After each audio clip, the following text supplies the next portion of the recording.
Welcome to the Citizen Journalist Show. This week saw chaos in our metros. The deluge in Mumbai and the two metro mishaps here in the capital.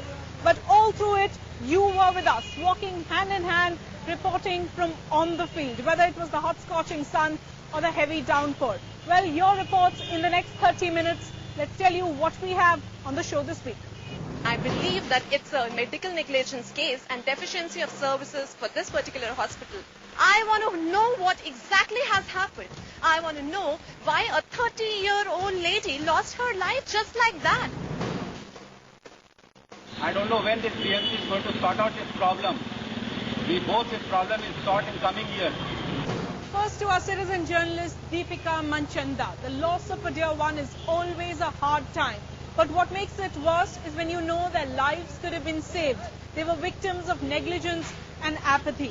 Deepika believes her sister died because a Delhi hospital didn't care enough. The final view is still with the Medical Council of India, but Vikram Venkateshwaran met her for the CJ report.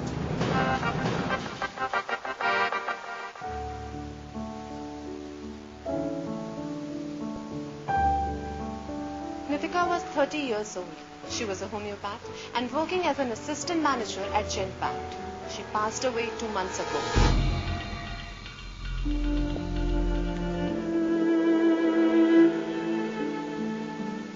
My parents lost a daughter. And I, Deepika Manchanda, have lost my loving sister. And this little baby lost his mother just after 2 days of his birth.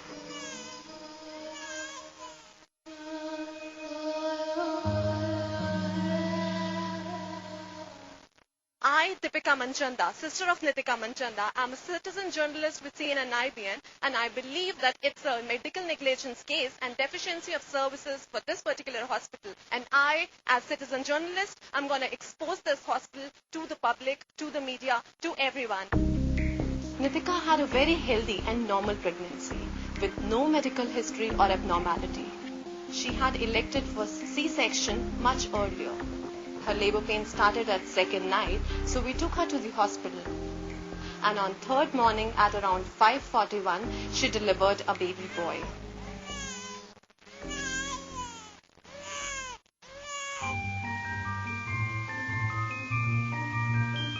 The operation was successful and post-operative evaluation too was normal.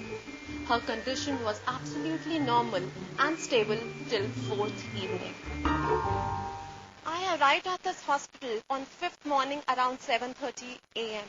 when my brother-in-law Aman told me that my sister was in complete pain throughout the night on 4th, and that is when we created You and Cry about it, and that was the time when she got shifted to SICU of this particular hospital. But Max Pitampura isn't built for emergencies for sure.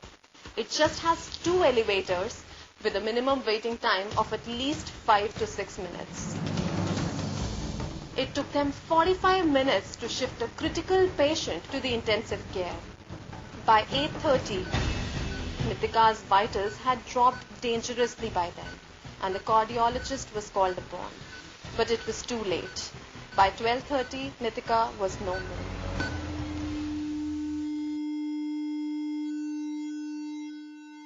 I wanted to make sure that I know what has happened the entire night and in the morning.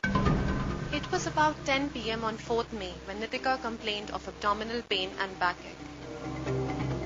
It was assumed a normal post-operative pain and was advised a painkiller. At around 11 p.m., when she had no relief, the doctor advised some more painkillers and sedatives. Further at 2 a.m. on 5th May, severe pain was complained of again. She was shivering, she was vomiting. Doctor yet again advised some injections without bothering to know the pathology behind the symptoms. At 6:30 a.m., the patient's condition further deteriorated. At around 7:30, the patient's blood pressure was recorded as 80/40.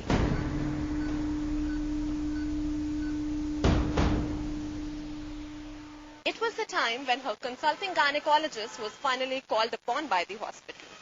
And finally, they decided that she has to be shifted to ICU. According to the death summary submitted by consulting gynecologist Dr. Alka Gupta, Nitika had complained of backache on the morning of 5th May. As a matter of fact, Nitika had been complaining of abdominal pain and backache since 10 p.m. on May 4th. The nurse's notes clearly unveil this false claim of the hospital. We filed a police complaint against the medical negligence of the hospital in Saraswati Vihar police station. The postmortem was done at Babu Jagjeevan Ram Hospital, which conclusively does not say anything about the cause of the death. It just says that she had hemorrhages all over her body and petechial rashes were seen all over her body, which was nowhere mentioned in the MACS reports. Through the police, I obtained the case sheets of the hospital. Have been diligently following up with medical council and forensic departments for further investigations. I mailed, I blogged, I posted information in every possible way about my sister's death. I have now started a website, fightagainstmax.info, as the first step to end medical negligence in India. I even tried to meet the administrators of Max Hospital as a citizen journalist. It's regarding the death of my sister Nitika Manchanda, which happened here on 5th of May. If you would remember.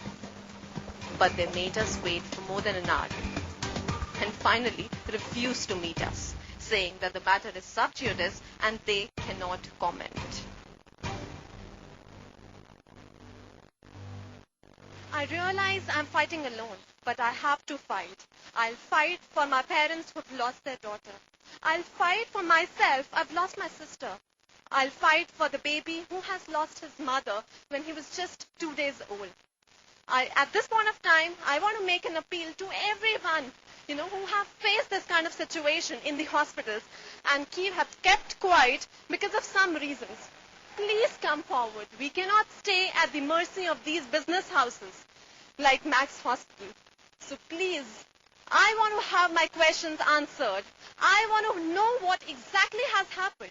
I want to know why a 30-year-old lady lost her life just like that. I want to have my question answered as a citizen journalist with CNN-IBN.